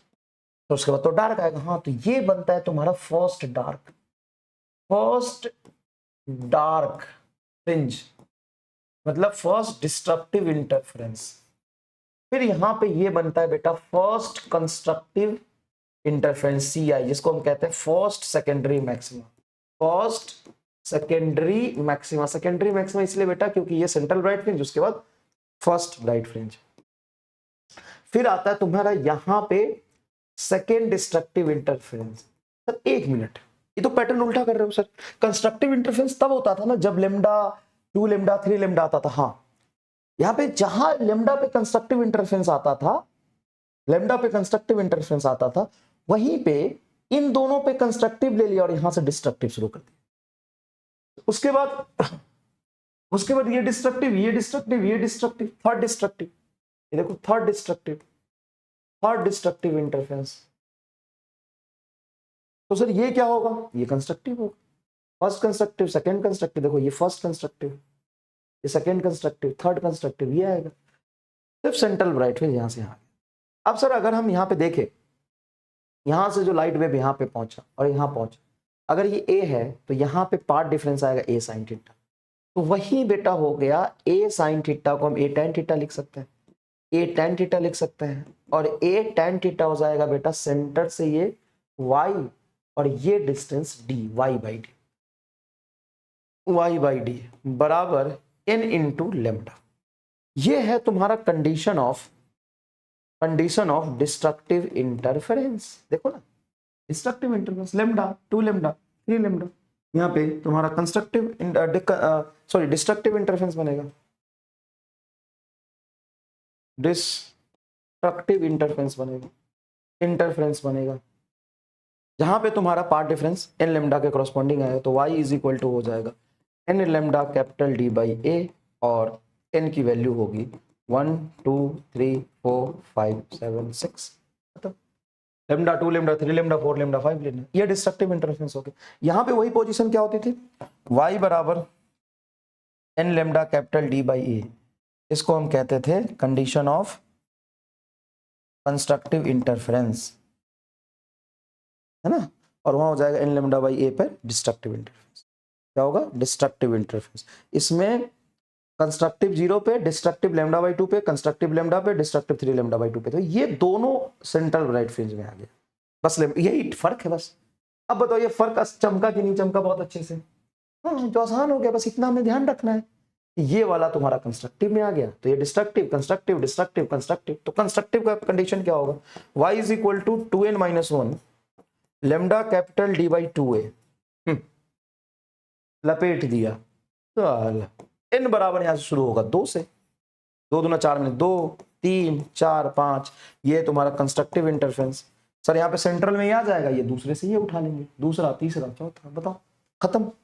अब सेंट्रल ब्राइट फ्रिंज की विड्थ कितनी होगी, तो सेंट्रल ब्राइट फ्रिंज की विड्थ होगी, यहां पे डिस्ट्रक्टिव बना है, डार्क फ्रिंज बना है, यहाँ पे डार्क फ्रिंज बना है, तो इन दोनों के बीच की डिस्टेंस, तो पहला डिस्ट्रक्टिव का पोजीशन ये आएगा लेमडा डी बाई ए।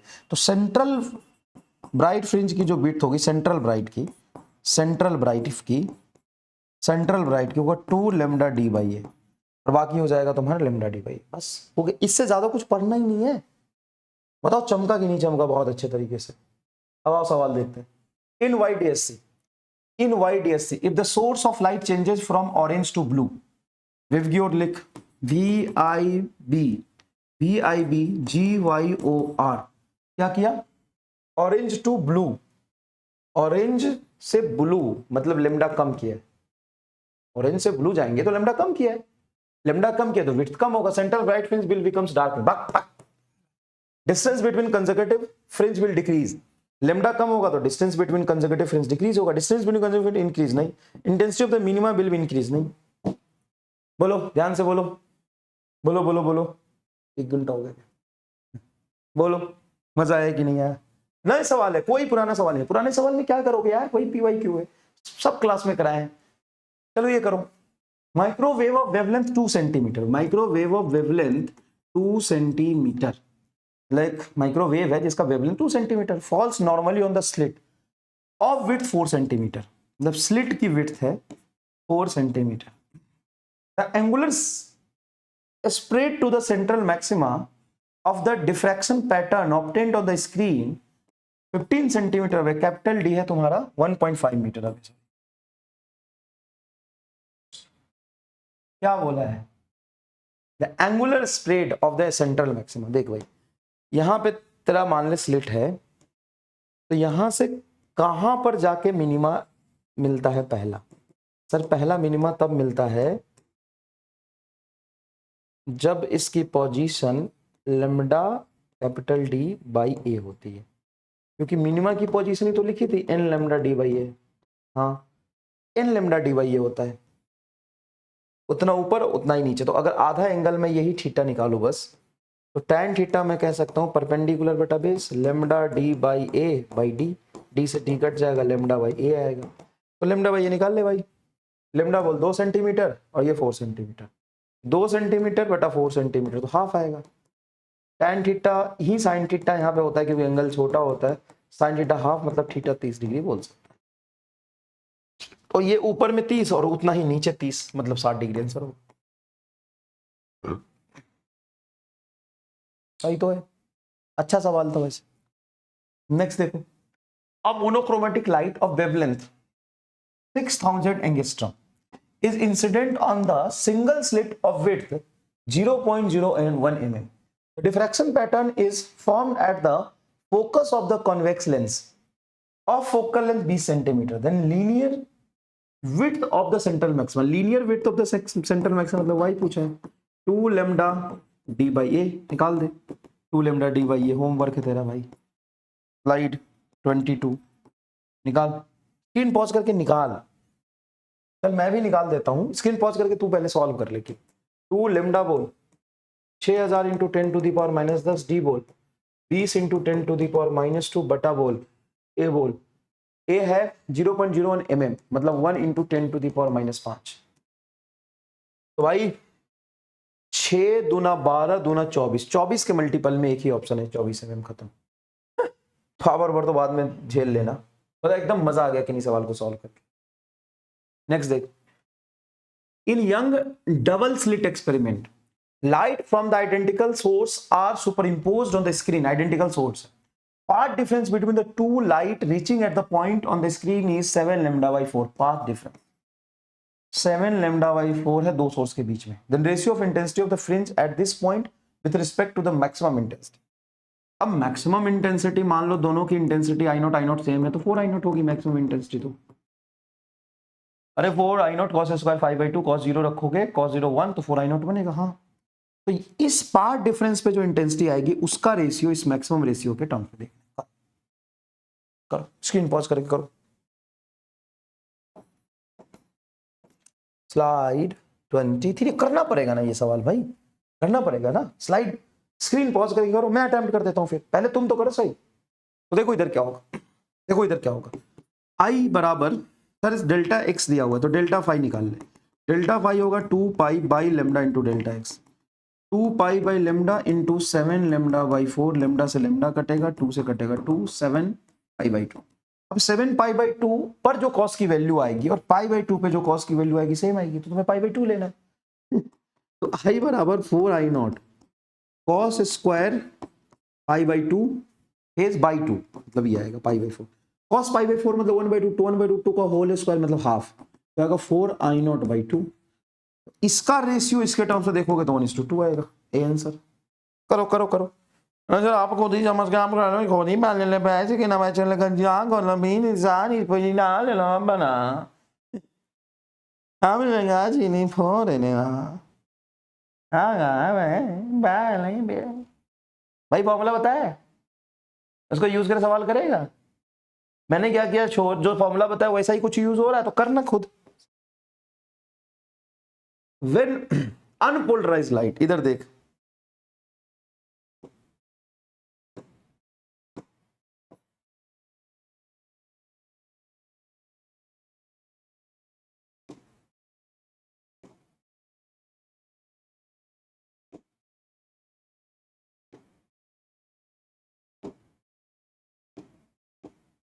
चलिए आइए, width of the fringe is 2 mm on the width of the fringe is 2 mm on the screen, width of the fringe is 2 mm on the screen in a double slit experiment for the light of wavelength 4000 nanometer. The width of the fringe For the light of wavelength इतना nanometre, the width of the fringes is 2 mm. On the screen in the server, the width of fringe का मतलब slit नहीं है, fringe है, मतलब width of fringe हमें दे दिया है, बीटा की वैल्यू दे दी है. On the screen a double slit experiment of light of wavelength nanometer, then width of the fringes or for light of wavelength इतना नैनोमीटर will be. अरे यार अंग्रेजी के भिखारी, मैं साला सोच रहा क्या सवाल है, कुछ तो तगड़ा है. फ्रिंज विड्थ इतना है जब वेवलेंथ इतना है, तो अब जब वेवलेंथ इतना हो जाएगा तो फ्रिंज विड्थ कितना हो जाएगा भाई? Fringe width directly proportional to wavelength. अब कहेगा सर हम तो समझ गए थे, डैश कभी कभी होता है, कभी कभी हो जाता है, तो कभी कभी हो जाता है सर, हो जाता है कभी कभी, मैं नहीं समझ पाता. मैं सोचा था कुछ सवाल है, कुछ कैलकुलेट करना होगा, लेंदी है. फ्रिंज विड्थ इतना है जब लाइट का वेवलेंथ 400 नैनोमीटर, तो लिख 2 mm बटा नीचे विड्थ चाहिए 400 बटा 600, कटेगा 2/3, 2 से 2 कट गया, 3 आंसर आएगा. और ऐसे सवाल आएंगे नीट में, कोई रॉकेट साइंस नहीं आने वाला. A beam of unpolarised light of intensity I0, चलो करते हैं.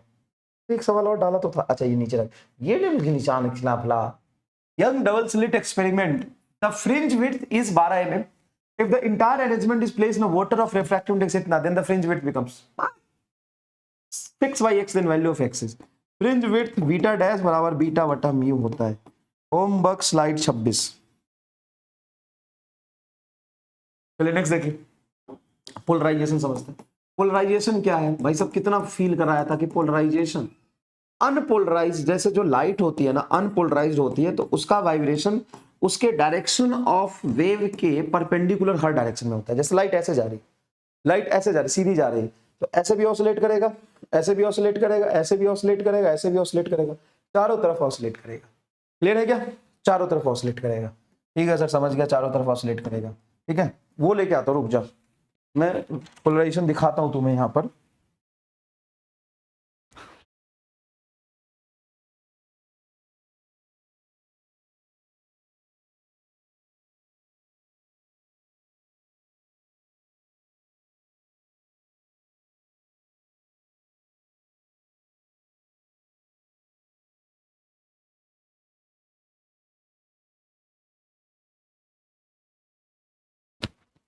हेलो हेलो हेलो, कोई बात नहीं, छोटी क्लास है लेकिन कोई दिक्कत नहीं.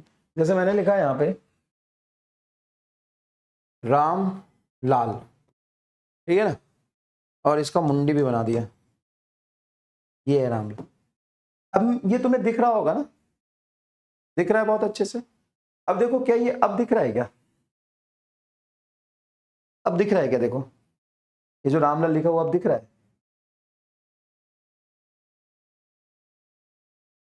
दिख तो रहा है. अब दिख रहा है?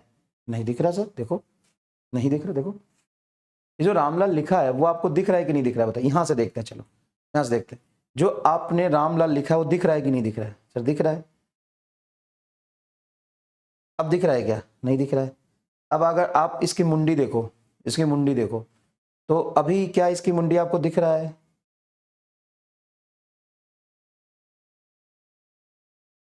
दिख रहा है? देखो इसकी मुंडी दिख रहा है? नहीं. अब देखिएगा, देखो अब ये बहुत ग्लास एकदम क्लियर विजिबिलिटी है. देखो एकदम क्लियर विजिबिलिटी है, क्लियर विजिबिलिटी है, एकदम क्लियर विजिबिलिटी है, एकदम क्लियर विजिबिलिटी है. हाँ अब देखो विजिबिलिटी, देखो विजिबिलिटी गायब हो गया कि नहीं हो गया? जैसे मैं तुम्हें दिख रहा हूं क्या? मैं तुम्हें दिख रहा हूं क्या? मेरी नाकें दिख रही है, आंख दिख रही है. अब देखो मैं तुम्हें नहीं दिखूंगा, अब देखो मैं तुम्हें नहीं दिखूंगा, बहुत कम दिख रहा हूं.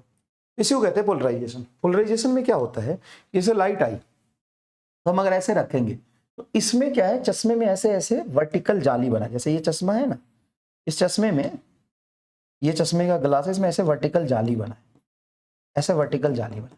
तो लाइट अगर जो ऐसे जा रही है ना, ऐसे वाइब्रेट करते हुए, जैसे कोई लाइट आई और लाइट में ऐसे लाइट जा रही है, जिसका वर्टिकल वाइब्रेशन है वो तो क्रॉस कर जाए, और जिसका हॉरिजॉन्टल वाइब्रेशन है वो क्रॉस नहीं करेगा. यही है पोलराइजेशन का कंसेप्ट, सिंपल सिंपल यही है पोलराइजेशन का कंसेप्ट।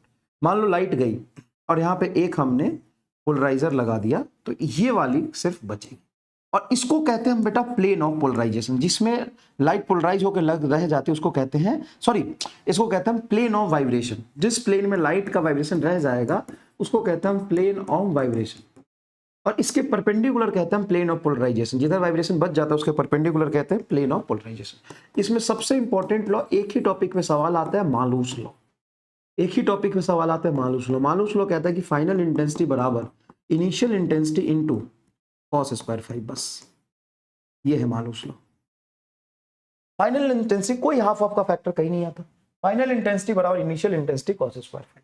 कॉस स्क्वायर फाई क्या है? एनालाइजर एंड पोलराइजर के बीच में जो एंगल, या लाइट के वाइब्रेशन, प्लेन ऑफ वाइब्रेशन और एनालाइजर के बीच में जो एंगल होगा उसी को कहते हैं ये कॉस फाई, उसी को कहते हैं फाई। जैसे मान लो कोई अनपोलराइज लाइट आया, अनपोलराइज लाइट में तो प्लेन ऑफ वाइब्रेशन हर तरफ होगा, हाँ।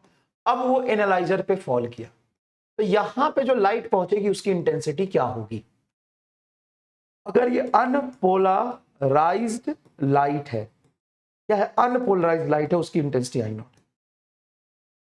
अगर ये अनपोलराइज्ड लाइट है, अनपोलराइज्ड लाइट है और इसकी इंटेंसिटी आई नॉट है, अनपोलराइज्ड लाइट की इंटेंसिटी आई नॉट है, तो यहां पे लाइट की इंटेंसिटी क्या होगी? तो देखो, फाइनल इंटेंसिटी बराबर initial intensity I naught into cos square phi. पता है कॉस स्क्वायर फाई आता है ना, 5/2 थोड़ी ना आता है। सॉरी बेटा, सॉरी सॉरी सॉरी, इमोशनल हो गया थोड़ा। कॉस स्क्वायर फाई आता है, कॉस स्क्वायर फाई। अब इस फाई पता है क्या है? एंगल बिटवीन ये एनालाइजर या पोलराइजर, कुछ भी बोलो, इसके और प्लेन ऑफ वाइब्रेशन के बीच का एंगल। तो यहां पे इसके वर्टिकल एक्सिस और प्लेन ऑफ वाइब्रेशन के बीच में तो सारे एंगल पॉसिबल है, हाँ। तो सारे एंगल यहां पे रख के सबका एवरेज ले लो। तो कॉस स्क्वायर फाई का एवरेज होता है हाफ, तो आई नॉट बाई 2 आएगी फाइनल इंटेंसिटी, ये रहा। तो अगर कोई अनपोलराइज लाइट आया तो उसमें सारे एंगल पॉसिबल हो जाते हैं। अनपोलराइज लाइट आया तो उसमें सारे एंगल पॉसिबल हो जाते हैं। तो सारे एंगल रख के यहां पे खोपचा वैल्यू एवरेज लोगे तो आई नॉट बाई 2 आता है। समझ गए? अगर यहां पे पोलराइज लाइट ही रहता, मान ले ये पोलराइज लाइट है, पोलराइज्ड लाइट है और इसकी इंटेंसिटी आई नॉट है, यहां पे मैंने एक एनालाइजर रख दिया जिसका वर्टिकल एक्सिस भी वाई एक्सिस के लॉन्ग है। अब जब ये पोलराइज लाइट का वाइब्रेशन वाई में है और इसका एक्सिस भी वाई में, ये जब यहां से क्रॉस करेगा तो यहां पे इसकी इंटेंसिटी फाइनल क्या होगी? इसकी फाइनल इंटेंसिटी क्या होगी? तो इसकी फाइनल इंटेंसिटी होगी बेटा initial intensity into cos square, इस वर्टिकल ये भी वर्टिकल 0, cos 0 1, आई नॉट ही रह जाएगा। बोलो मजा आया? पूरी बॉय सब मजा आ गलो रही। अब मान लो यहां पे एक तुम्हारा एनालाइजर है, यहां पे अनपोलराइज लाइट आया, अनपोलराइज लाइट जिसकी इंटेंसिटी आई नॉट है। एक यहां रख दिया क्रिस्टल, एक यहां से थोड़ा थीटा एंगल पे ऐसे रखा जो कि इससे ये 60 डिग्री पर है, ठीक है, और एक ऐसे रख दिया जो इससे 90 डिग्री पर है, ठीक। अब यहां पे जो लाइट आएगा उसकी इंटेंसिटी बताओ, लाइट की इंटेंसिटी बताओ, लाइट की इंटेंसिटी बताओ, यहां पे लाइट की इंटेंसिटी बताओ क्या होगी? वहां पे बतानी है सब, हाँ सुनना। अनपोलराइज लाइट है, यहां से जो यहां लाइट जाएगा I1 हो गया, यहां की इंटेंसिटी I2 हो गया, यहां की इंटेंसिटी I3 मान। तो I1 कितनी होगी? तो यहाँ पे तो हर पॉसिबल एंगल है, अनपोलराइज लाइट है, हर पॉसिबल एंगल है, तो यहां से ये हो जाएगा I1 बराबर I नॉट बाई 2। समझ गए? हाँ, ये I नॉट बाई 2 जब इधर जाएगा, वर्टिकल था तो लाइट वर्टिकल बचेगा, वर्टिकल से 60 डिग्री है तो क्या लिखोगे sir? Initial intensity I not by 2 ये इनटू कॉस स्क्वायर 60 डिग्री, ऐसे आएगा। तो बताओ फाइनल इंटेंसिटी कितनी बची sir? I not by 2, cos 60 होता है हाफ, हाफ का होल स्क्वायर बचेगा 4, तो ये आएगा I नॉट बाई 8। अब I2 हो गया ये, I3 क्या होगा? I3 होगा I2 की इनिशियल इंटेंसिटी I नॉट, 4 दूना 8, I not by 8, I not by 8, और इससे इस वाले लाइन में बचेगा वेव, और यहां से ये 60 था तो ये हो जाएगा 30, तो नेक्स्ट एंगल 30, तो cos square 30 degree, cos square 30 degree होगा I नॉट बाई 8, कॉस 30 की वैल्यू होती है √3/2 का होल स्क्वायर, मतलब 3/2, तो 3 I नॉट बाई 16 आएगा आंसर।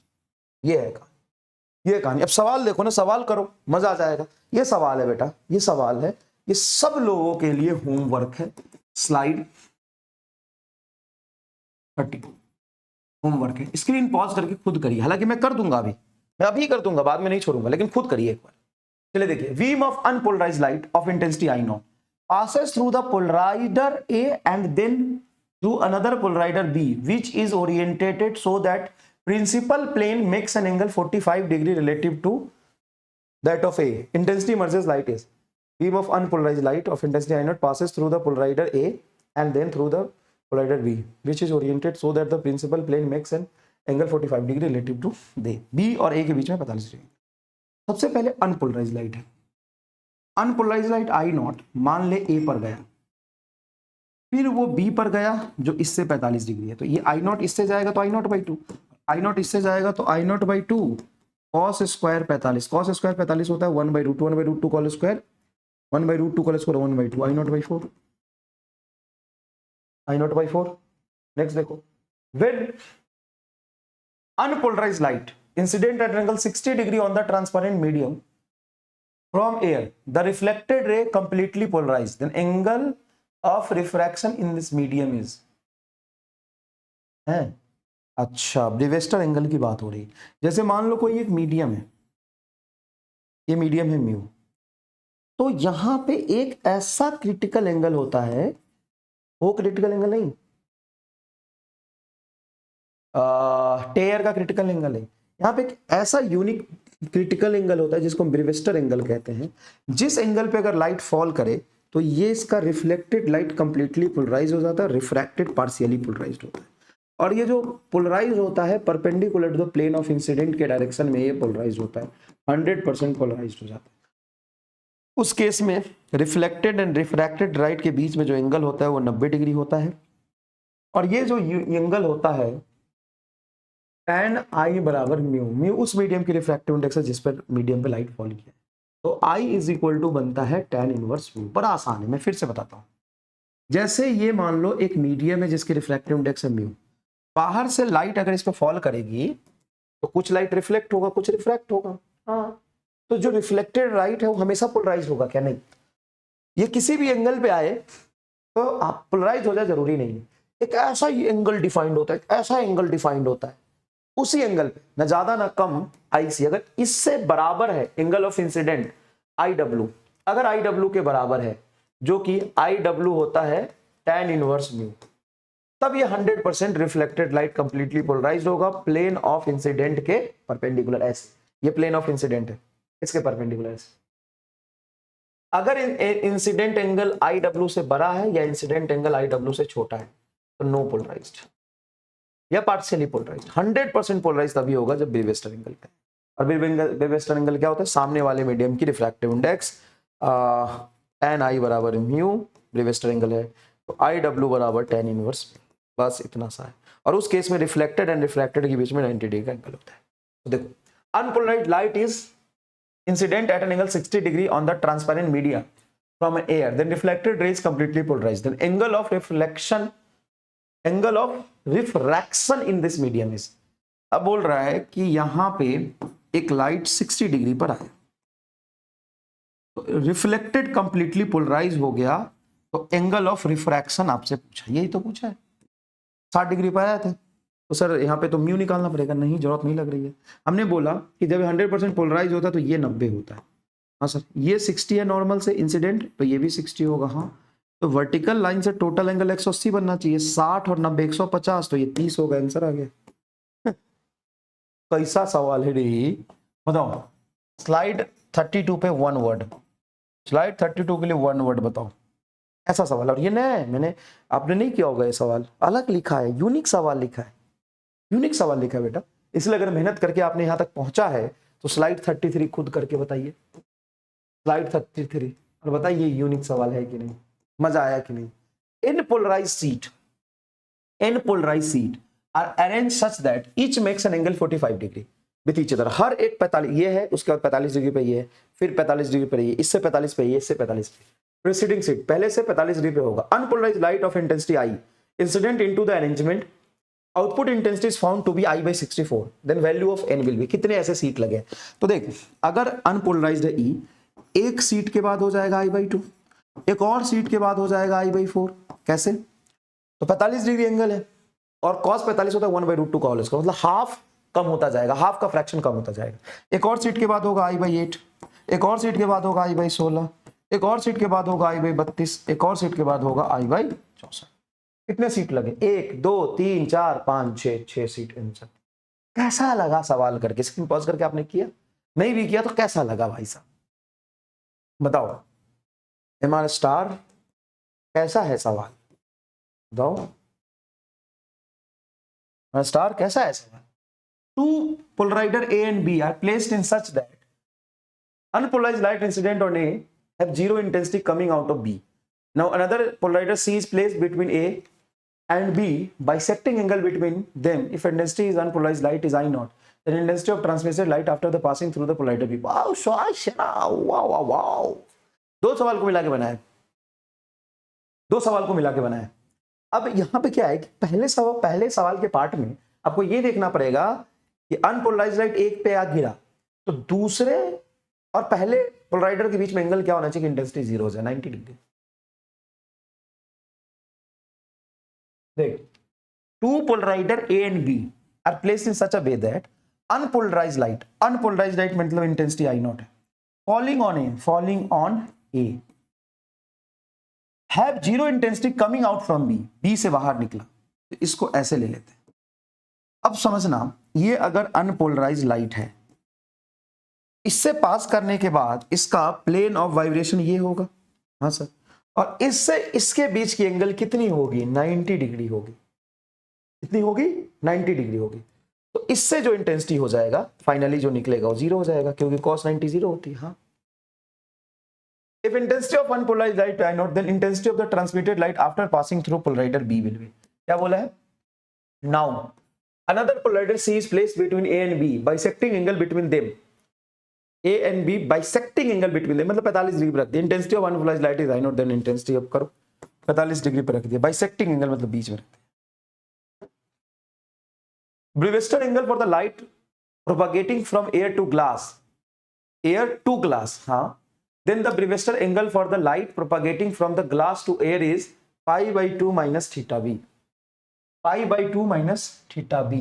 सोचो एक बार, the Brewster angle for the light propagating from glass to air is tan inverse mu g, where mu is the refractive index of glass। गलत है, statement 2 is wrong। see here, जब ये air है, यही तो मैं समझा रहा था, और ये ग्लास है, तो Brewster angle for the light propagating from glass to air, मतलब ये कह रहा है लाइट ग्लास पे फॉल किया है आई एंगल पे, और वो एयर में जा रहा है, तो इसमें जो ब्रेविस्टर एंगल आएगा tan I omega is mu of air with respect to glass आएगा। मैं इस मीडियम का लेते हैं जिस मीडियम पे फॉल करता है। The Brewster angle for the light propagating from glass to air is tan inverse mu g, where mu is the refractive index glass. उल्टा लिखा ना भाई, एयर से ग्लास में आएगा तो ग्लास का रिफ्रैक्टिव इंडेक्स लेते हैं ब्रेविस्टर एंगल में। ब्रेविस्टर एंगल में हम लिखते हैं angle of incident tan I omega Brewster angle है, tan I omega is mu of जिस मीडियम पे जाके फॉल किया है। क्लियर? तो ये तो तुम्हारा गलत है और ये आ जाएगा सही। ये प्रूफ करना पड़ेगा, थोड़ा मैथमेटिक्स सोचो खुद। ये सही, इसका आंसर होना चाहिए statement 1 is true but statement 2 is false। ये आएगा, बी आएगा। नेक्स्ट देखो, using Young double slit experiment monochromat light of wavelength इतना produce a fringes of fringe width इतना, another monochromat light of wavelength इतना uses the separation between the ray. In wide AC monochromatic light of wavelength lambda, intensity of the light at a point on its screen on path difference lambda is k। path difference lambda पे क्या है? What is the intensity of the light at a point where the path difference is lambda by 3? भाई phase difference होता है 2 pi by lambda into delta x होता है। हाँ, तो लेमडा रख दोगे इसको तो लेमडा से लेमडा 2 पाई कटेगा, तो डेल्टा फाई 2 पाई पे तो कंस्ट्रक्टिव इंटरफेरेंस होता है। वहां पे जो नेट इंटेंसिटी आता है उसको के बोला है, के is nothing but 4 I know. अब बोला लेमडा बाई 3, तो लेमडा बाई 3 के लिए डेल्टा फाई हो जाएगा 2 pi by lambda into lambda by 3, ये कटेगा 2 pi by 3। 2 pi by 3 phase difference पे आप निकाल लो इंटेंसिटी कितना आएगा। 2 पाई पे तो कंस्ट्रक्टिव इंटरफेरेंस होगा, यहाँ पे इंटेंसिटी निकाल लो। ठीक है, ये होगा आई डैश बराबर 4 I naught cos square 2 pi by 3, pi by 2 आता है ना, बाई 2। ठीक है क्या? तो यहां से निकाल लेना, ये होमवर्क है आपका। ठीक है, नेक्स्ट समझना, पोलराइजेशन बाई पोलराइडेड तो मैंने बता ही दिया, मालूस लॉ, और ब्रीवेस्टन एंगल भी बता दिया। नेक्स्ट होता है पोलराइजेशन बाई स्कैटरिंग। मतलब लाइट मान लो आ रहा है अनपोलराइज लाइट और किसी मॉलिक्यूल पे फॉल किया, तो फॉल करने के बाद ये उसको एब्जॉर्ब कर लेगा, फिर सारे डायरेक्शन में रीमिट करेगा। तो इस इंसिडेंट के परपेंडिकुलर डायरेक्शन में जो लाइट जाता है वो पोलराइज हो जाता है, बस इतना याद रखना है। और प्लेन ऑफ इंसिडेंट के परपेंडिकुलर पोलराइज हो जाता है, इसी को कहते हैं पोलराइजेशन बाय स्कैटरिंग। स्कैटरिंग क्या होता है? जब कोई लाइट फॉल करता है तो डस्ट पार्टिकल उसको अब्जॉर्ब कर लेता है। अब लाइट अब्जॉर्ब कर एनर्जी आ गई तो वाइब्रेट करेगा, वाइब्रेट करने के बाद हर डायरेक्शन में लाइट इमिट करता है। तो वो डायरेक्शन जो इंसिडेंट रे के डायरेक्शन के परपेंडिकुलर होता है वो पोलराइज हो जाता है। रिजॉल्विंग पावर आपको पढ़ना नहीं है। धन्यवाद आपका बहुत बहुत, थैंक यू सो मच, है ना। बहुत अच्छे सवाल और कंसेप्ट अच्छे सारे करा दिए। Thank you thank you thank you.